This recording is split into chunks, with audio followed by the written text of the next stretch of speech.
Okay, बिस्मिल्लाहिर्रहमानिर्रहीम। बेटा last class में हमने आपसे डिस्कशन किया था बेसिक इम्पेयरमेंट के हवाले से, और हम दोबारा से अभी क्या करने जा रहे हैं, बात करने जा रहे हैं आपसे। ठीक है, हम दोबारा से आपसे बात करने जा रहे हैं। अब इन डिटेल हम क्या करेंगे आज की क्लास के अंदर, हम डिस्कस कर रहे हैं किस चीज़ को, वैल्यू इन यूज को और fair marketable less cost to disposal को।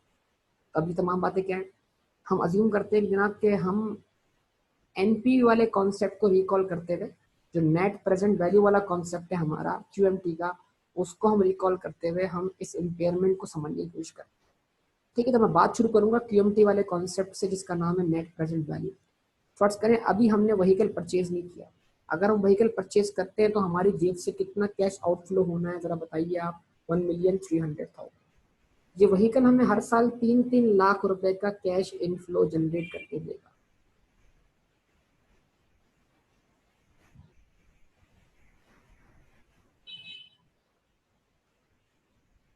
और चूंकि इस व्हीकल को हम कमर्शियली यूज कर रहे होंगे, तो हमारा ये सोच है कि हम 5 साल के एंड पे इसको डिस्पोज ऑफ कर देंगे। व्हीकल की ओरिजिनल लाइफ तो 5 साल से ज्यादा है, लेकिन हमारे लिए यूजफुल कितना है, 5 साल। तो हम उस यूजफुल लाइफ कितनी मानेंगे, 5 साल। ठीक है जी। अगर एक चीज, एक एसेट की एक्चुअल लाइफ ज्यादा हो और हम उसको कम यूज करना चाहते हो, तो जो एक्चुअल लाइफ होती है उसको हम इकोनॉमिक लाइफ बोलते हैं, और जितना हमारा बिजनेस यूज करने का इंटेंशन रखता है उसको हम यूजफुल लाइफ बोलेंगे। मतलब फर्ज करें व्हीकल की लाइफ तो 10 साल है, लेकिन हमारे बिजनेस की पॉलिसी है कि हम उसको 5 साल में यूज करके डिस्पोज ऑफ कर देते हैं, फिर तो हमारे लिए यूजफुल लाइफ कितनी होगी, 5 साल। तो फिर हम उसको 5 साल ही डेप्रिशिएट करेंगे, ख्याल रखिएगा इस बात को।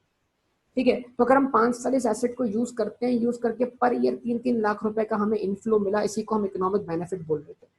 और 5 साल के एंड पर, 5 साल के एंड पर ये व्हीकल बिक जाएगा। कितने का बिकेगा, 5 लाख। और इसको बेचने के लिए हमें 50,000 रुपए कमीशन देना पड़ेगा फॉर एग्जाम्पल।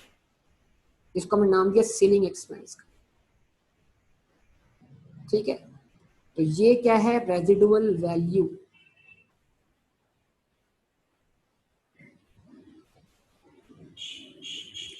ये क्या है, रेजिडुअल वैल्यू। कितनी,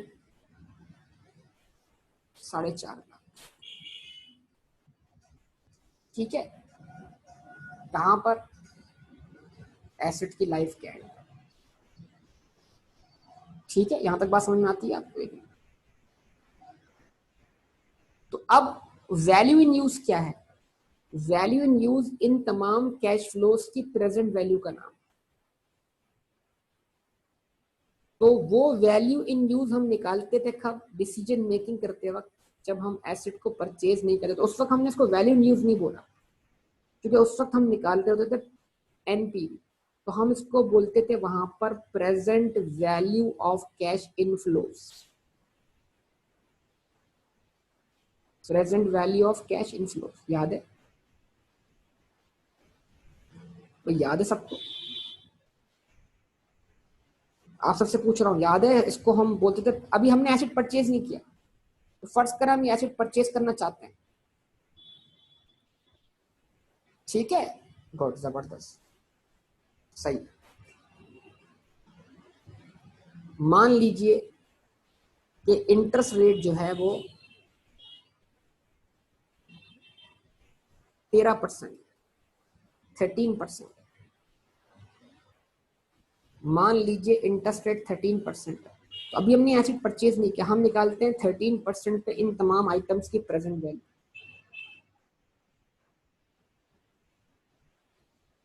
3 लाख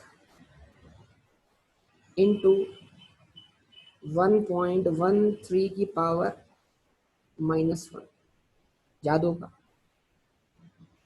3 लाख इंटू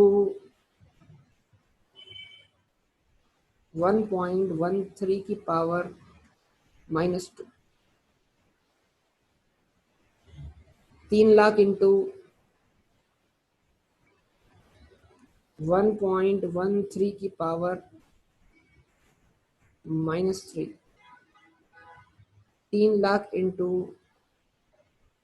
1.13 की पावर -4, 3 लाख इंटू 1.13 की पावर -5, और जो आखिरी का 4.5 लाख रुपया है, 4.5 लाख इंटू 1.13 की पावर -5। तो क्या आप बता सकते हैं इन सब की प्रेजेंट वैल्यू क्या है?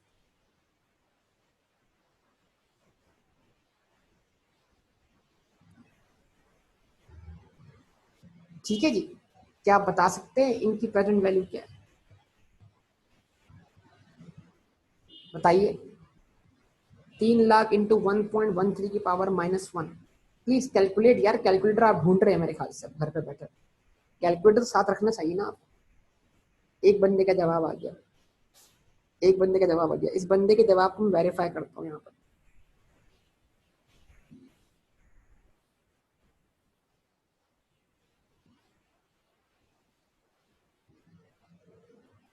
हाँ बेटा,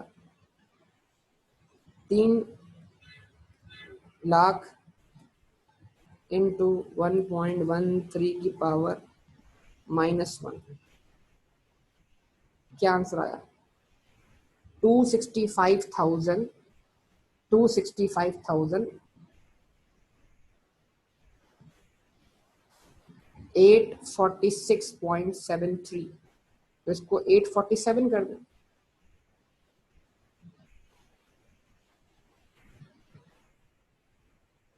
487।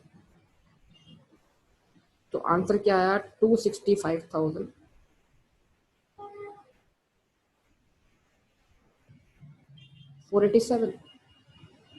सेकेंड आंसर बताएंगे आप लोग?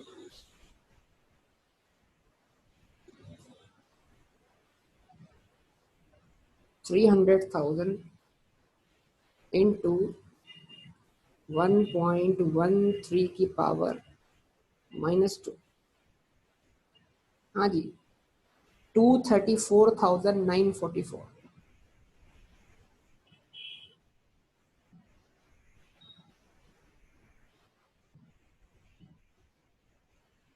234,944।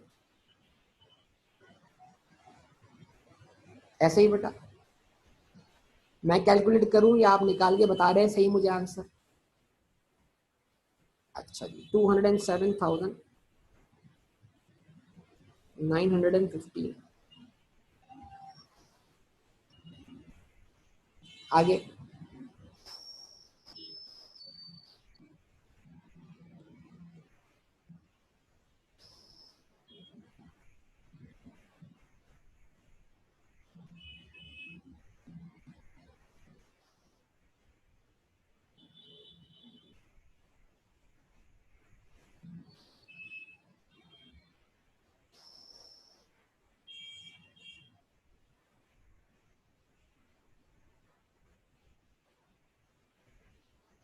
हाँ जी, आंसर बोलिए। फोर्थ फोर्थ आंसर क्या है बेटा? फोर्थ आंसर क्या है? 162,000। ये कौन सा आंसर बता रहे हो यार? फोर्थ तो बताओ, फोर्थ का आंसर क्या है?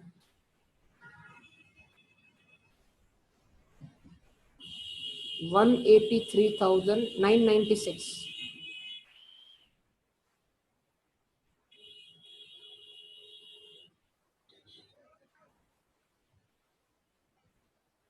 फिफ्थ आंसर बताओ।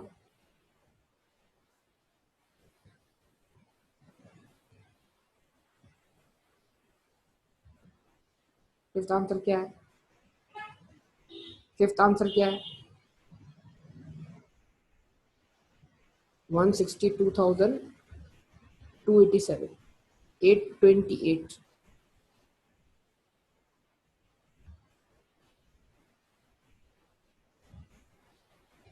ये आंसर है? 162,828 ये आंसर है? अच्छा, अब 4.5 लाख की निकालो। 4.5 लाख की निकालो प्रेजेंट वैल्यू। 4.5 लाख की निकालो प्रेजेंट वैल्यू। बेटा 4.5 लाख की निकालो प्रेजेंट वैल्यू। 244,242।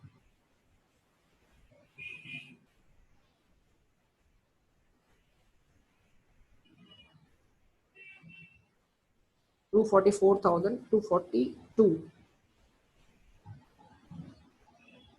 ठीक है, अब इन सबका सम कर दो बेटा, इन सबका सम कर दो, इन सबका सम कर दो। एक बॉक्स बना रहा हूं, इस बॉक्स का सम कर दो।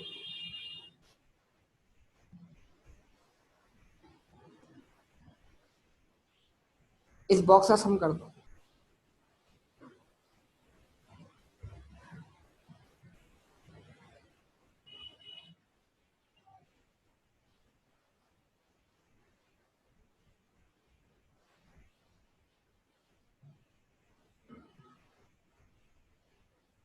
बारह लाख 99,412, मतलब प्रेजेंट वैल्यू कम आ रही है, ऐसे ही।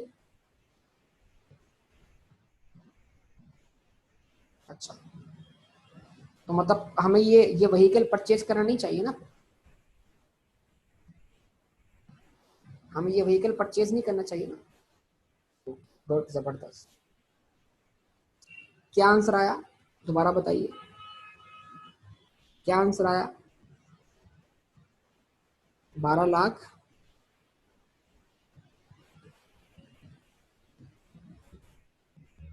12 लाख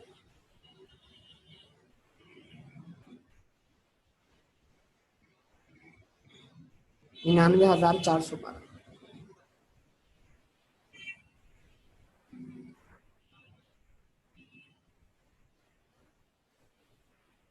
अच्छा,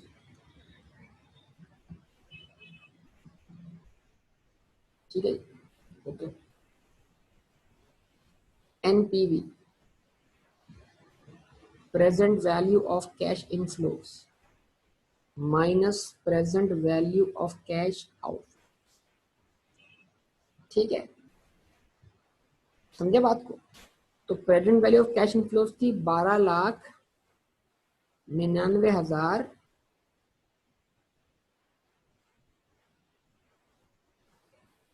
12,99,412, और आउटफ्लोज थे कितने के? 13 लाख।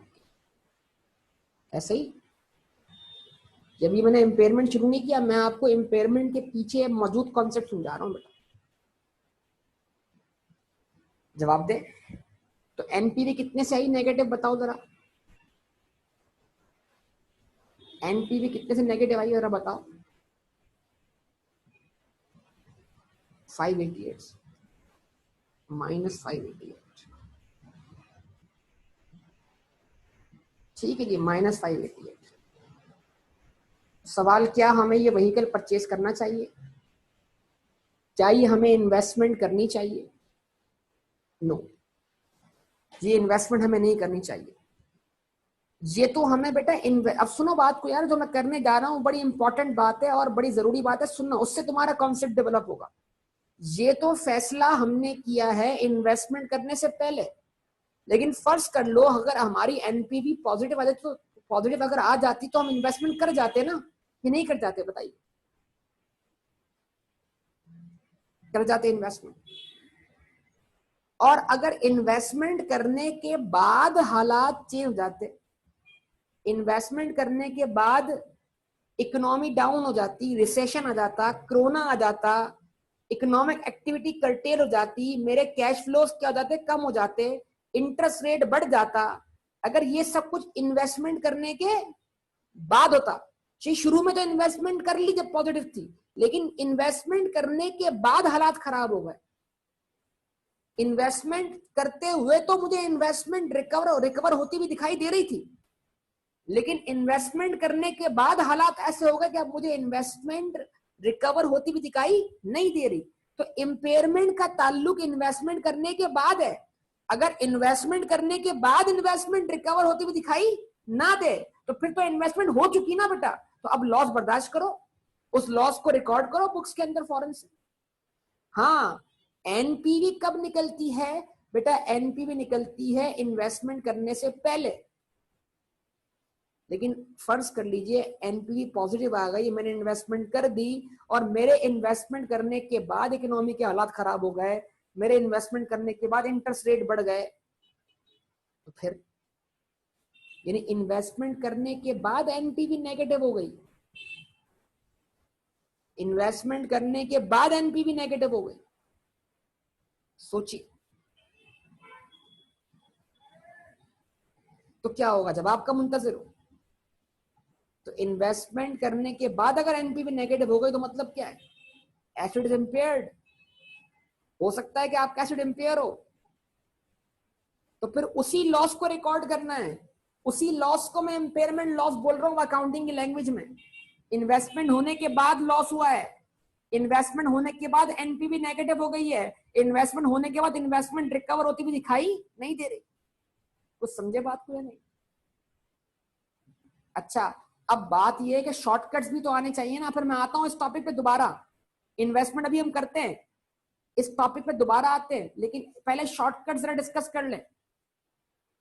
ये जो मैंने इतनी लंबी चौड़ी वर्किंग की है पिछले पेज पर, एक एक आइटम की अलग से निकाली है प्रेजेंट वैल्यू, मैं इसके लिए एन्युटी का फॉर्मूला भी तो इस्तेमाल कर सकता था।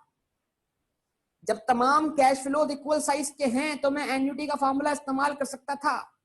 यस और नो, बताइए।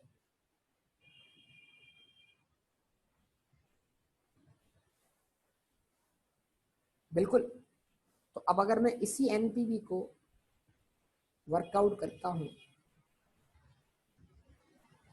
Present value of cash inflows minus present value of cash outflows, और अगर मैं इसको इन शॉर्ट वर्कआउट करता हूं, इन शॉर्ट वर्कआउट करता हूं कैसे, 3 लाख की 5 सीरीज ऑफ पेमेंट्स हैं, 1 - 1.13 की पावर -5। तो सर ऐसी 5 पेमेंट डिस्काउंट करवानी है, डिवाइड करना है 0.13 से, तो इससे तो मिल जाएगी मुझे 3-3 लाख की प्रेजेंट वैल्यू। अब क्या बचेगा, प्लस करना है इसमें 4.5 लाख। सर 4.5 लाख की निकालनी है प्रेजेंट वैल्यू, 1.13 की पावर -5। जवाब दो। और क्या किया, माइनस करवाना है present value of cash outflows, कितना, 1 मिलियन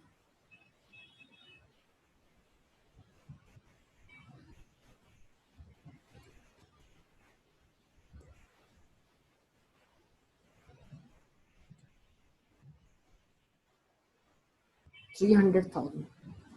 तो बताओ जरा क्या आंसर वही आ रहा है?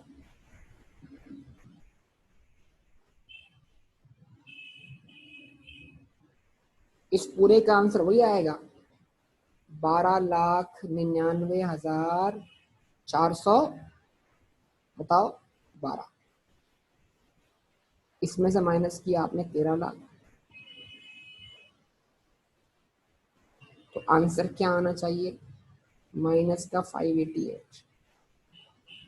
जवाब दीजिएगा बेटा सब लोग।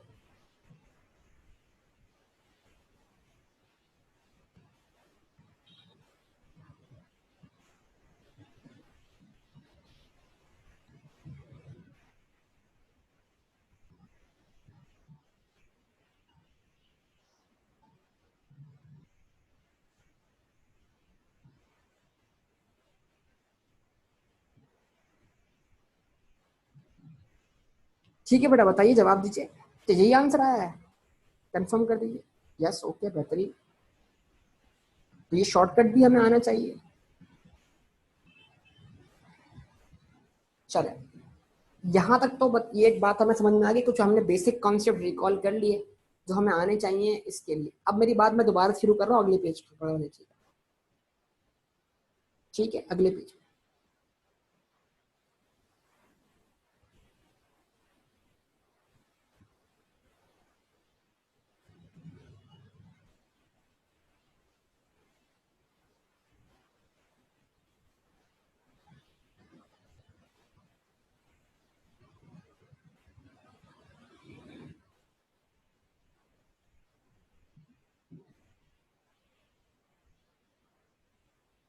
ठीक है,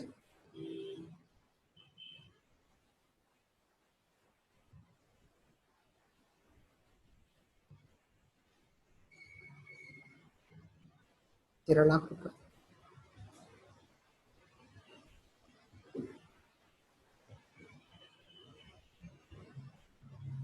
3 लाख रुपए, 3 लाख रुपए।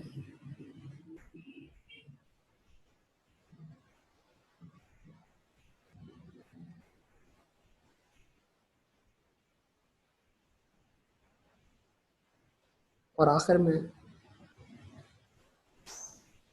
रेजिडुअल वैल्यू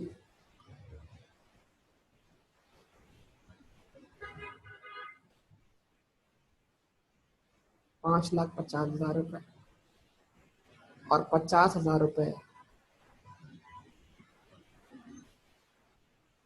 कमीशन वगैरह, सेलिंग एक्सपेंस। ठीक है, तो अमाउंट कितना आया? 5 लाख रुपए। ठीक है, अब आप मुझे 13% पे इसकी एनपीवी निकाल के बताइए दोबारा से। सब लोग मुझे 13% पे इसकी दोबारा एनपीवी निकाल के बताइए।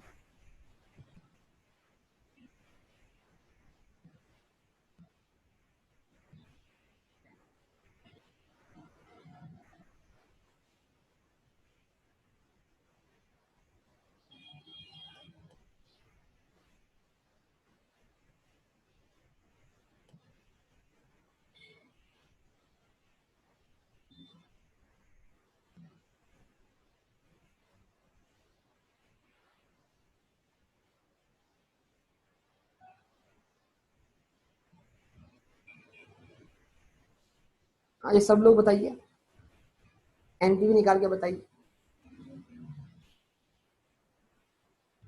जवाब नहीं मिल रहा आपकी तरफ से, बता।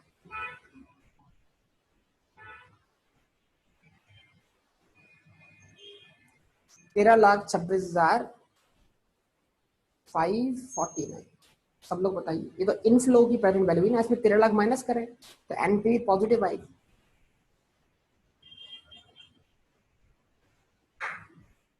एनपीवी क्या आएगी? पॉजिटिव आएगी। हाँ जी, एनपीवी पॉजिटिव आ गई।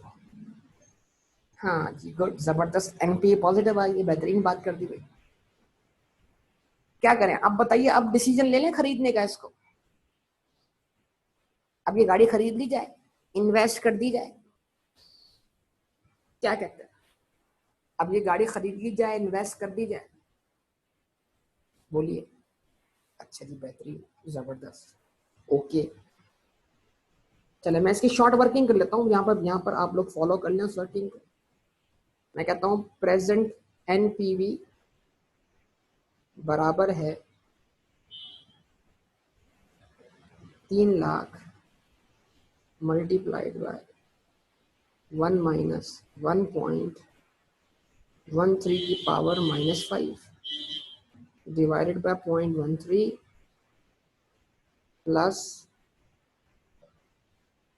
5 लाख मल्टीप्लाई बाय 1.13 की पावर -5 और माइनस क्या कर दिया आपने? 13 लाख। ठीक है जी,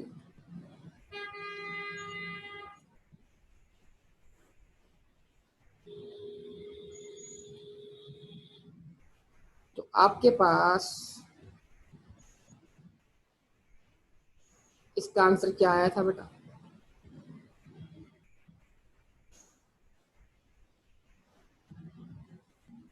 बताइए। 13,26,539।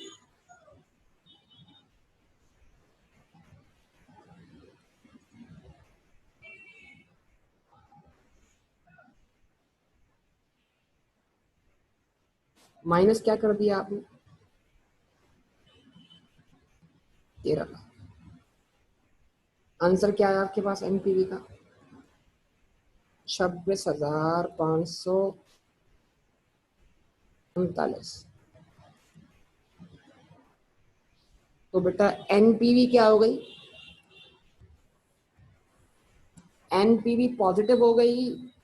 प्रोजेक्ट क्या हो गया? विएबल हो गया। यानी इस प्रोजेक्ट में पैसा लगा देना चाहिए, इस प्रोजेक्ट में इन्वेस्टमेंट कर देनी चाहिए। यस, तो अब फर्ज करने के हमने इन्वेस्टमेंट कर दी, और जैसे ही बेटा हमने इन्वेस्टमेंट कर दी तो हमने इस गाड़ी को परचेज कर लिया। क्या परचेज? जवाब दो। हमने एंट्री पास की, फॉर एग्जाम्पल हमने इसको परचेज किया 1 जनवरी 2019 को, और हमने कहा व्हीकल डेबिट 13 लाख से और कैश या बैंक क्रेडिट 13 लाख से। ठीक है जी। तो ये अकाउंटिंग का मैंने ताल्लुक जोड़ लिया किससे बेटा? एनपीवी से। ठीक है, समझ में आई बात? कि वहां हम खाली डिसीजन ले रहे थे, यहाँ पर हमने डिसीजन भी लिया, जब व्हीकल परचेज किया तो उसकी डबल एंट्री पास कर दी। तो इसका मतलब जब अकाउंटिंग में 13 लाख का व्हीकल परचेज कर लिया, तो इसका मतलब हमारी बुक्स ऑफ अकाउंट 13 लाख की इन्वेस्टमेंट शो कर रहे हैं गाड़ी के अंदर, कि हमने गाड़ी में 13 लाख रुपए लगाए हुए हैं, ये 13 लाख रुपए हमें रिकवर होने चाहिए, और इसकी रिकवरी हमें पॉजिटिव दिख रही थी तो हमने पैसा इन्वेस्ट किया, ऐसा ही ना? कैसे नहीं? जवाब दीजिए बेटा प्लीज। सही है, बात समझ में आती है? अब बताइए हम कहां पहुंचे ईयर एंड पर। अकाउंटिंग के लिहाज से 31 दिसंबर ईयर एंड मान लेते हैं, तो जरा बताइए ईयर एंड पर अब हमें क्या करना चाहिए? 31 दिसंबर 2019 पे क्या करना चाहिए? बोलिए, बताइए। इस डेट पे इस एसेट के मुतालिक क्या काम करना चाहिए? गुड। इस पे चार्ज करें सर डेप्रिसिएशन। कोई निकाल सकता है आप में से डेप्रिसिएशन? बताइए, depreciation expense debit, accumulated depreciation credit। कोई निकाल सकता है आप में से डेप्रिसिएशन कितनी निकलेगी? बताइए, बता सकता है आप में से कोई डेप्रिसिएशन की वैल्यू कितनी बनेगी? आप में से कोई बता सकता है?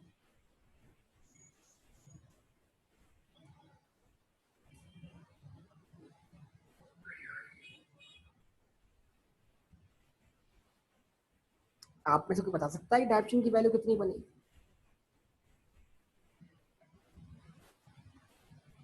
तलहा का आंसर 1,60,000, अनस का आंसर 1,60,000। और कोई बेटा? और कोई? क्या कॉस्ट है? इनिशियल मेजरमेंट किस पे हुई है? कॉस्ट पे हुई है ना। 13 लाख कॉस्ट है ना एसेट की, तो हम पहले साल पे इसको कॉस्ट पे डेप्रिशिएट कर रहे हैं, और अगर स्ट्रेट लाइन मेथड है तो हम कॉस्ट पे डेप्रिशिएट करेंगे। लेकिन अगर कोई रेजिडुअल वैल्यू है तो फिर हम उसको डेप्रिशिएट होने नहीं देंगे। हम क्या करेंगे? हमने कहा 13 लाख कॉस्ट है सर,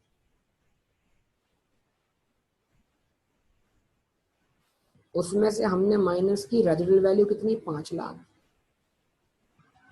और डिवाइड कर दिया किससे? लाइफ से 5 साल। तो क्या आंसर आया? 1,60,000।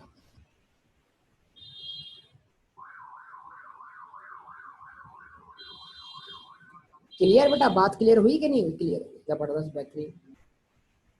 अब आप बताइए कि 31 दिसंबर पर स्टेटमेंट ऑफ फाइनेंशियल पोजीशन में अभी तक के हिसाब से कितनी डब्ल्यूडीवी जानी चाहिए? अभी तक के हिसाब से सबसे पूछ रहा हूँ, सब पार्टिसिपेट कर। 13 लाख से एसेट कैपिटलाइज है, 1,60,000 की आपने चार्ज कर दी, उसके ऊपर depreciation. Yes, what is the WDV in the books of account? What is the WDV in the books of accounts?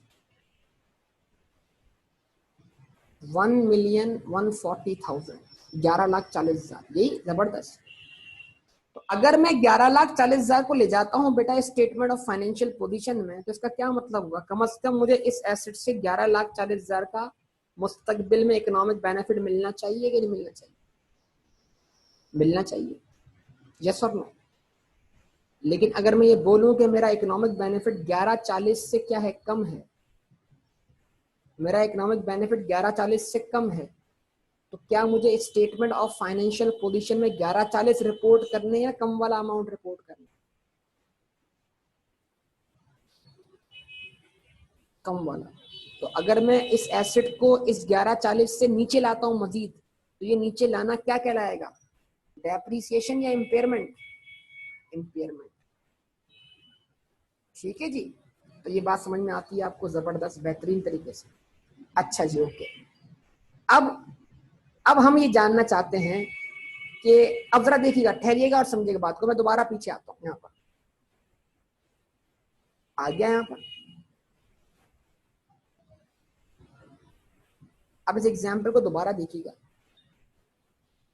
NPV मैंने यहां निकाली बेटा 0 पर, सही है। एनपीवी मैंने कहा निकाली, 0 पे निकाली ना।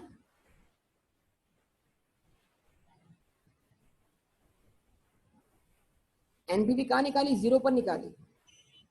तो अब जब मैं एसिड परचेज कर चुका था तो मैं यहां से यहां आ गया हूं। जवाब दें।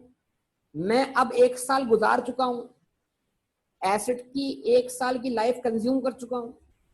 आवाज नहीं आ रही आप लोगों की बेटा, जवाब नहीं मिल रहा आपकी तरफ से। हाँ, तो इसका मतलब मैं 1 साल का इकोनॉमिक बेनिफिट हासिल कर चुका हूं। यस और नो। पहले 3 लाख रुपए का इनफ्लो मेरी जेब में आ चुका है। पहले 3 लाख रुपए का इनफ्लो मेरी जेब में आ चुका है,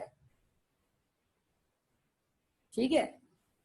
और डेप्रीसिएशन उस इनफ्लो के अगेंस्ट क्या है, कॉस्ट है। तो ये 3 लाख रुपए मेरी एसओसीए में मौजूद होंगे, रेवेन्यूज के अंदर कुछ एक्सपेंसेस माइनस करने के बाद, या ग्रॉस प्रॉफिट के अंदर, या ऑपरेटिंग प्रॉफिट क्या कहते हैं, या क्या कहते हैं आपके कुछ एक्सपेंसेस आपके एडमिन कॉस्ट का पार्ट भी होंगे। तो बताने का मतलब यहाँ पर ये कि भाई ये इनफ्लो आपके पास, लेकिन इस इनफ्लो को हासिल करने की एक कॉस्ट और है, 1,40,000, वो भी इससे मैच होगी कहाँ पर, प्रॉफिट लॉस अकाउंट में। तो पहला इनफ्लो आ गया, पहले इनफ्लो से पहले साल की कॉस्ट क्या कर गई, मैच कर गई। अभी मुस्तकबिल में 4 इनफ्लोज आना बाकी है, यस और नो। और ये 4 इनफ्लोज मैं रिकवर कैसे कर पाऊंगा, यूज करके या बेच कर, यूज कर। तो इस अगर मैं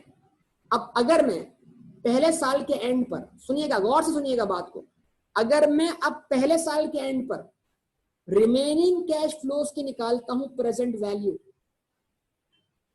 अब अगर मैं पहले साल के एंड पर रिमेनिंग कैश फ्लोज की निकालता हूं प्रेजेंट वैल्यू, जिसमें 5 लाख की प्रेजेंट वैल्यू भी शामिल होगी, वैल्यू की, तो उस प्रेजेंट वैल्यू को क्या बोलूंगा मैं, वैल्यू इन यूज। क्या बोलूंगा, वैल्यू इन यूज।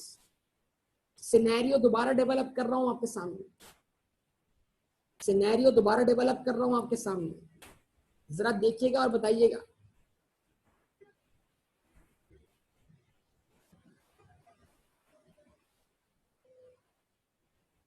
जीरो 1, इस 1 को बोल रहा हूं मैं रिपोर्टिंग डेट। क्या बोल रहा हूं, रिपोर्टिंग डेट, जहां पे मुझे बनानी है फाइनेंशियल स्टेटमेंट, एसओएफटी बनानी है मैंने।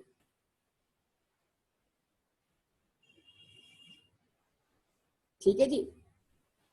अब बाकी कितना बच रह गया, 2, 3, 4 और 5। तो अगर मैं यहां हूं तो यहां पर मुझे 3 लाख का कैश इनफ्लो मिलना है,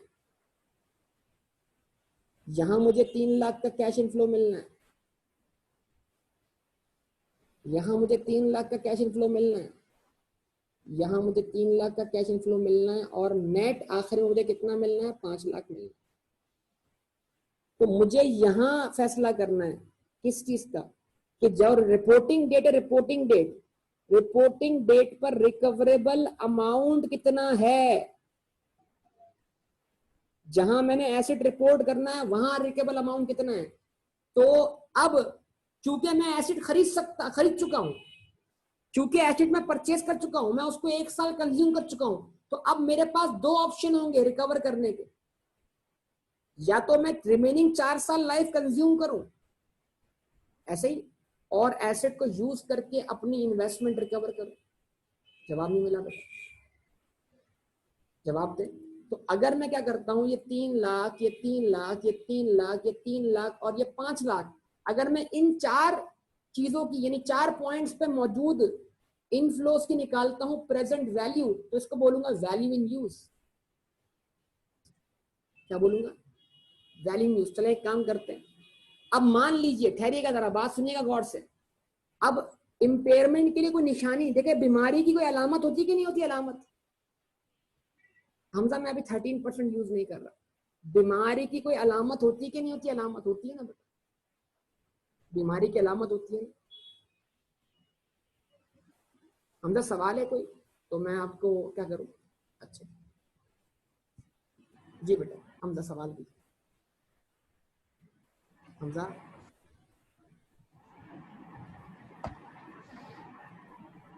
जी, हमजा बेटा आवाज नहीं आ रही बेटा।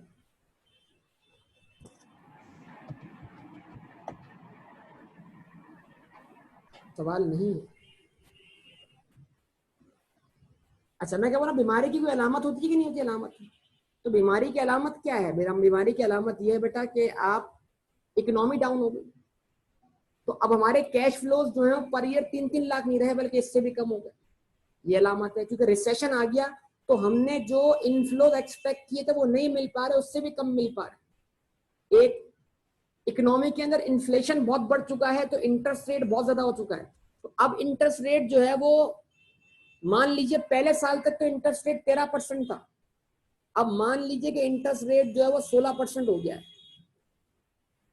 तो ये इंटरेस्ट रेट में बड़ा मेजर चेंज आ गया, आया कि नहीं आया? जवाब दे बेटा। तो इंटरेस्ट रेट चेंज हो जाना, इकोनॉमी का रिसेशन में चले जाना, ये सब कुछ अलामात हैं और ये मुझे मजबूर कर रहे हैं कि मैं क्या करूं, इंपेयरमेंट टेस्टिंग करूं। समझे बात को? अब फर्ज करें मैं निकालना चाहता हूं वैल्यू इन यूज। ये मैंने अज्यूम किया है कि पिछले साल के, यानी पिछले साल इंटरेस्ट रेट, जब मैं जिस वक्त मैं इस एसेट को खरीदने का डिसीजन ले रहा था उस वक्त इंटरेस्ट रेट 13% था, और जिस वक्त मैं इसकी इंपेयरमेंट टेस्टिंग कर रहा हूं उस वक्त इंटरेस्ट रेट क्या हो गया, चेंज हो गया। कुछ समझे बात या नहीं? तो इसका मतलब ये हुआ कि जब इंटरेस्ट रेट बढ़ गया तो प्रेजेंट वैल्यू कम हो गई, और प्रेजेंट वैल्यू अगर कम हो गई तो इसका मतलब ये है कि अब जो प्रेजेंट वैल्यू आएगी वो हो सकता है उतनी ना आए जितने मैंने अमाउंट इन्वेस्ट किया। तो अब सोचिएगा जरा मैं क्या करने जा रहा हूं, मैं सबसे पहले निकालने जा रहा हूं वैल्यू इन यूज। अब वैल्यू इन यूज क्या है जरा देखिएगा। ये 3-3 लाख रुपए की कितनी इनफ्लोज है? 4 इनफ्लोज है। इनकी निकाल लेते हैं हम प्रेजेंट वैल्यू, 1 - 1.16 की पावर -4 डिवाइडेड बाय 0.16, और प्लस कर देते हैं इसमें 5 लाख की प्रेजेंट वैल्यू को, ठीक है, मल्टीप्लाइड बाय 1.16 की पावर -4। तो बता दीजिए यहां पर के आंसर क्या आएगा?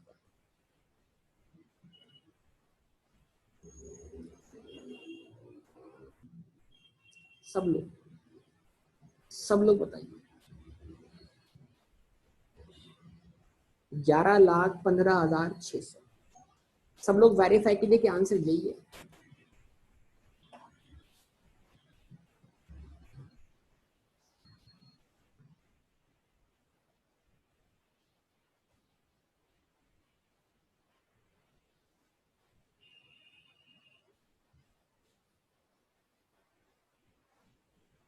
ग्यारह लाख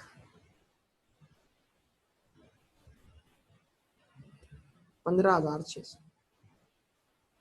ये क्या आ गई बेटा? इसको क्या बोलूं मैं? वैल्यू इन यूज बोलूंगा। सही है, इसको क्या बोलूंगा? वैल्यू इन यूज बोलूंगा। सही है बेटा, बोलिए। गुड। ये एक तरीका है रिकवरी करने का। एक और पॉइंट है कि जहां मैं पहला साल एंड कर रहा हूं, मैं अपना अमाउंट इस साल भी तो रिकवर कर सकता हूं। कैसे? व्हीकल को बेचकर। Fair value less cost of disposal.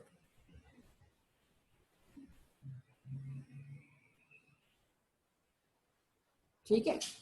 अब अगर आज की डेट पर मैं ये एसेट बेचता हूं तो मुझे मार्केट में वैल्यू मिल रही है 11,50,000, और मुझे इस गाड़ी को बेचने के लिए जो खर्चे करने पड़ेंगे, सेलिंग एक्सपेंस करना पड़ेगा, वो करना पड़ेगा 30,000। तो मेरी जेब में नेट कितना आएगा? नेट आएगा 11,20,000।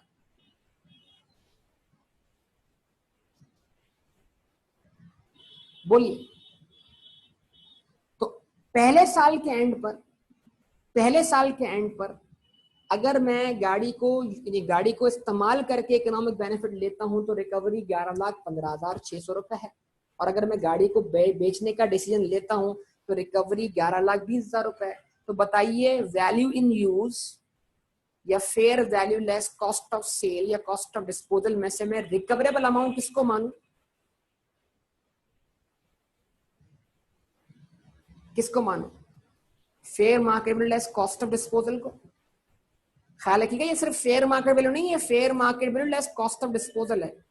गाड़ी की मार्केट वैल्यू 11,50,000 रुपए, इसको बेच इस 11,50,000 को हासिल करने के लिए मुझे जेब से 30,000 खर्च करने पड़ेंगे। तो फिर नेट मेरी जेब में क्या है? एनआरवी की तरह है, नेट रिलाइजेबल वैल्यू की तरह है।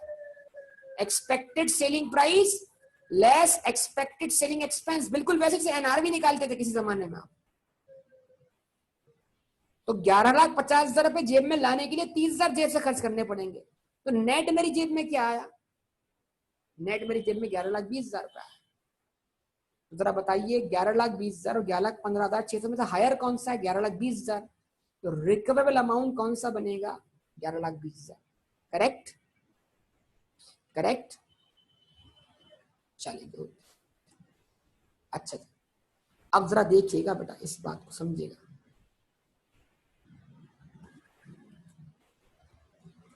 अब आपके सामने कुछ वर्किंग करो। Cost 13 lakh less accumulated depreciation कितनी?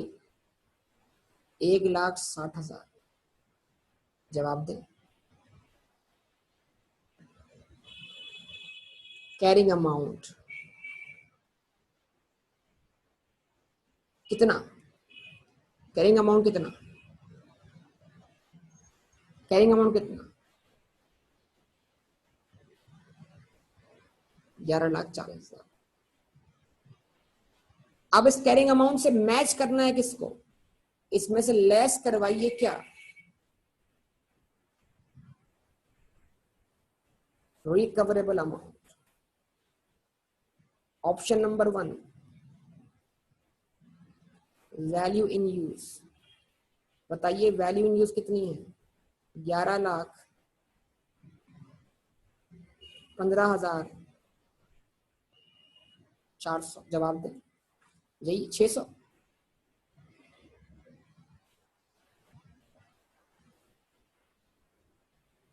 ठीक है, उसके बाद number 2 fair market value less cost of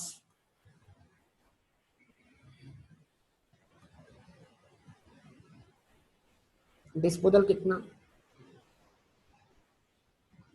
₹11,20,000। इन दो में से हायर कौन सा? Higher of above. इनमें से हायर क्या बना? रिकवेबल अमाउंट बना, जो कि क्या कहलाएगा? 11,20,000। जवाब दे बेटा, 11,20,000 सही है। तो आज मेरे पास कॉस्ट में से अक्यूमुलेटेड डेप्शन माइनस करने के बाद जो कैरिंग अमाउंट है वो 11,40,000 है, और मेरे पास जो रिकवरी है वो 11,20,000 है। तो when carrying amount exceeds the recoverable amount the asset said to be what? Impaired. तो एसेट इंपेयर्ड है। कितने से इंपेयर्ड है? एसेट इंपेयर्ड है कितने से? 20,000 से। बुक आप क्या करें, बुक्स ऑफ अकाउंट्स के अंदर 20,000 का इंपेयरमेंट लॉस रिकॉग्नाइज करें, बुक करें, रिकॉर्ड करें। इसका मतलब क्या हुआ? जवाब दीजिए, इसका मतलब क्या हुआ? 31 दिसंबर 2019 को एक एंट्री और पास करनी पड़ेगी। इम्पेयरमेंट लॉस डेबिट इम्पैक्ट गया प्रॉफिट लॉस अकाउंट में 20,000 से। अक्यूमुलेटेड इम्पेयरमेंट क्रेडिट एक और कॉन्ट्रा आ गया 20,000 से कि एसेट की WDV में से मजीद 20,000 को कहा ना जाने दो स्टेटमेंट ऑफ फाइनेंशियल पोजीशन में। क्योंकि इस 20,000 को हम रिकवर होता हुआ नहीं देख पा रहे फ्यूचर में, तो एसेट की डब्ल्यूडी में मौजूद ये 20,000 रुपए, इनका इकोनॉमिक बेनिफिट नहीं मिल पा रहा, लिहाजा वो इकोनॉमिक बेनिफिट जाया होता हुआ दिखाई दे रहा है। तो इस 20,000 को जो एसेट की डब्ल्यूडी में मौजूद है, इसको हम एसेट के तौर पे शो नहीं कर सकते कहां पर, स्टेटमेंट ऑफ फाइनेंशियल पोजीशन में। क्या ये बात क्लियर हुई सब लोगों को? और अब आप जब बनाएंगे,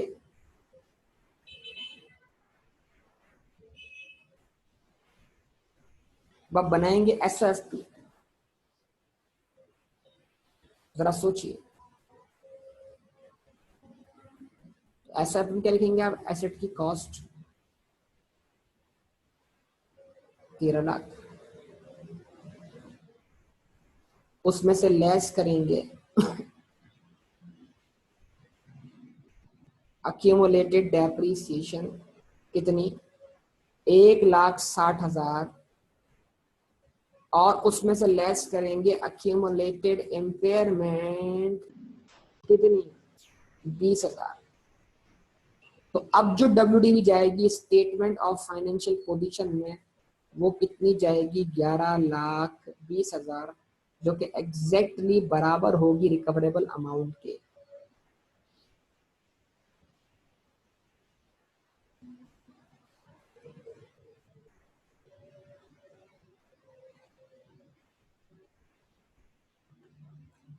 ठीक है जी, बात क्लियर? सात आवाज सही है बेटा? अब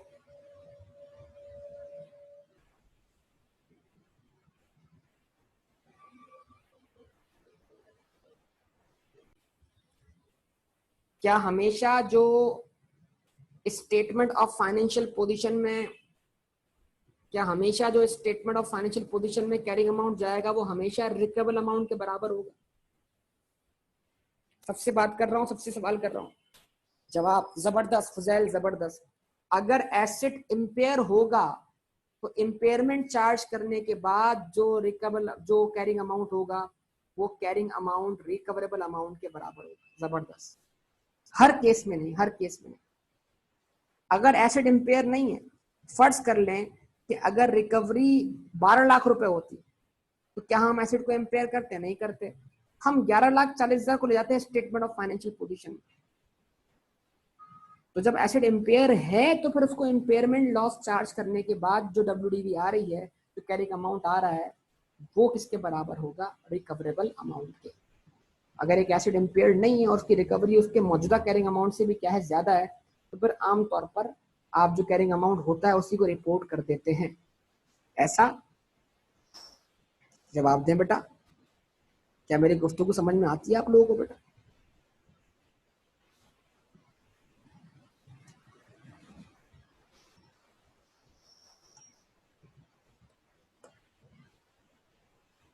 ठीक है जी। अब पहुंचे बेटा, कहां पहुंचे? अब अगले साल पहुंच जाते हैं। अगले साल पहुंचे 31 दिसंबर 2020। यहां चार्ज करनी है डेप्रीसिएशन। किस पर? यहां चार्ज करनी है डेप्रीसिएशन, करनी है चार्ज डेप्रीसिएशन, अगले साल की डेप्रीसिएशन। जरा बताइए अब अगले साल डेप्रीसिएशन क्या होगी? तो बताया था ना आपको, कंडीशनल फॉर्मूला याद है? हमने कहा था कंडीशनल फॉर्मूला। लेक्चर अगर मैंने शुरू में इसलिए बेसिक पढ़ाई है ताकि भाई कोई बात ऐसी ना रह जाए। कुछ बातें आईए वाली भी रिवाइज करवानी पड़ गई हैं आपको। तो कंडीशनल फार्मूला अगर याद होगा तो यहाँ पर अब अप्लाई होगा कंडीशनल फार्मूला। क्यों? क्योंकि एसिड इम्पेयर हो चुका है। वो कंडीशन मैंने लिखवाई थी वहां पर, रिमेनिंग वैल्यू फार्मूला। जवाब दीजिए। तो कोई है आप में से जो निकाल के बता दे मुझे ईयर 2020 की डेप्रीसिएशन? है कोई मर्द मुजाहिद आप में से जो निकाल के दिखा दे ईयर 2020 की डेप्रीसिएशन? बताइए जरा। आप 2020 में जो सेकंड ईयर एंड हुआ है, जहां पर एसिड के लाइफ के 2 साल मुकम्मल हो चुके हैं, उन 2 साल के एंड पर कितनी डेप्रीसिएशन चार्ज होनी चाहिए? बोलिए।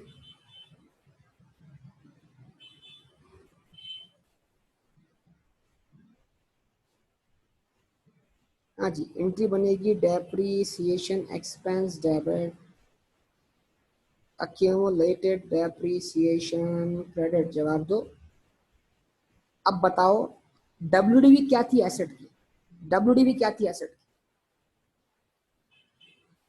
WDV थी 11,20,000 लास्ट ईयर के एंड पे तो रिपोर्ट हुई। इसको बोलेंगे कैरिंग अमाउंट WDV। इसमें से लेस कर देंगे हम रेजिडुअल वैल्यू, कितनी? 5 लाख, और इसको डिवाइड कर देंगे अब रिमेनिंग यूजफुल लाइफ। ठीक है, क्या आंसर आया बताइए? 1,55,000। जबरदस्त, बेहतरीन बात, सब लोगों ने आंसर वर्कआउट कर लिया।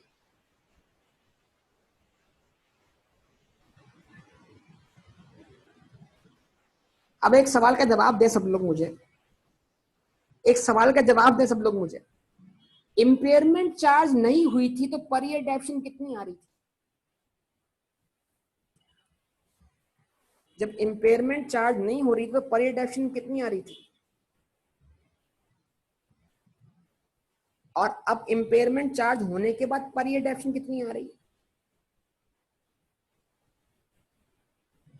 इंपेयरमेंट चार्ज होने से पर ईयर डेप्शन कितनी आ रही है? 1,55,000 आ रही है। कितने से कम आ रही है? कितने से कम आ रही है? ये 5,000 कहां गए? ये 5,000 अब आइंदा 4 जो साल रह गए थे ना, अब 4 जो रिमेनिंग 4 साल रह गए थे, second year, third year, fourth year, fifth year, अगर इन चारों साल की पर ईयर डेप्शन में से 5,000 कम हो गए हैं तो वो 5,000 को जरा 4 बार सम करके देखो, 5 into 4, तो आंसर क्या बनेगा? 20 बनेगा। जरा चेक करो।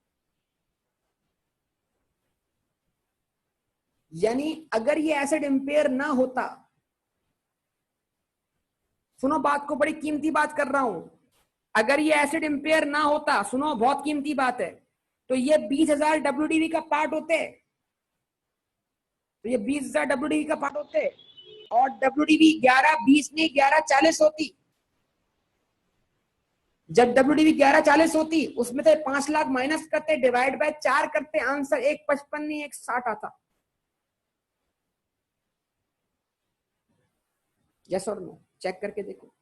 11,40 माइनस 500 डिवाइड बाय 4 करके देखो, तो 1,60 आता आंसर। अब चूंकि WDV में से 20,000 निकल गए हैं तो ये 20,000 डिवाइड बाय 4 नहीं हो पा रहे, तो इंपेयरमेंट चार्ज से क्या हुआ? हमारे एसेट का कैरिंग अमाउंट वक्त से पहले एक्सपेंस बन गया, वक्त से पहले एक्सपेंस बन गया। अगर अगर ये एसेट इंपेयर ना होता तो ये 20,000 रुपए भी क्या होते? डेप्रिशिएट होते। और ये 20,000 को डिवाइड बाय 4 करो तो इस 20,000 के भी 4 हिस्से बनते, और वो हर हिस्सा जो कि 5,000 रुपए, वो किसका पार्ट होता? वो डेप्रीसिएशन का पार्ट होता कि नहीं होता? और अगर ये एसिड इंपेयर ना होता तो ये 20,000 डेप्शन, ये 20,000 डिवाइड बाय 4 भी डेप्शन का पार्ट होता, और हमारी डेप्शन जो है वो 1,55 नहीं 1,60 होती। यस और नो बोलिए। तो इंपेयरमेंट ने क्या कर दिया? इंपेयरमेंट ने हमारी मुस्तकबिल की डेप्रीसिएशन को बढ़ा दिया या कम कर दिया? इंपेयरमेंट ने हमारी फ्यूचर की डेप्शन को बढ़ा दिया या कम कर दिया? कम कर दिया। यानी डेप्रीसिएशन का वो पोर्शन जो वक्त से पहले क्या बन गया? एक्सपेंस बन गया, बगैर कंज्यूम हुए। डेप्रीसिएशन का वो पोर्शन जो वक्त से पहले क्या बन गया? एक्सपेंस बन गया, बगैर कंज्यूम हुए। क्या कहेंगे इस बारे में?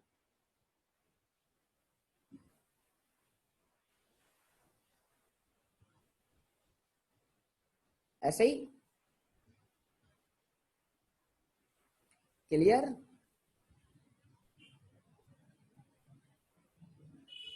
गुड, जबरदस्त। तो क्या यहां तक सबको बात क्लियर हुई है?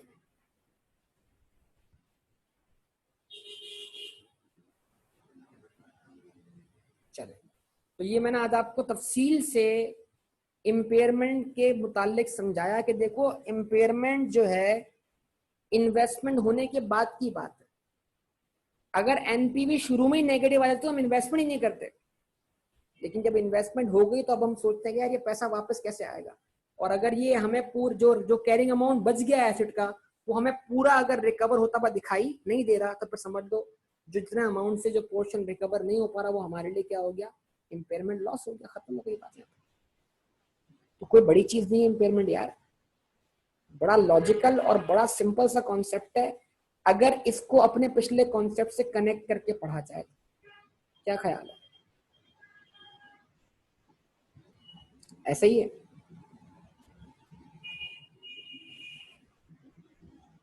ठीक है बेटा, तो ये मैंने आपको आज की क्लास में एक बेसिक समझाई।